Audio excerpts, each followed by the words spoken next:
যারা এক সময় ছিল ফুটবল বিশ্বের রাজা, যাদের নাম শুনলে প্রতিপক্ষ কাঁপত, যাদের পায়ের জাদুতে বদলে যেত পুরো ম্যাচের রং, আজ তারাই হয়ে উঠেছে ট্রলের খোরাক।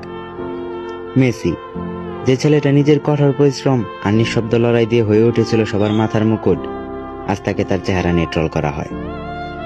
রোনালদো, যে নিজেকে বারবার প্রমাণ করে ইতিহাসের পাতায় নিজের নাম লিখিয়েছে, আজ সে একটা মিস করলেই বাজে ভাষায় অপমানিত হয়, যেন তার অতীতের সব অর্জন মুহূর্তে মুছে যায়।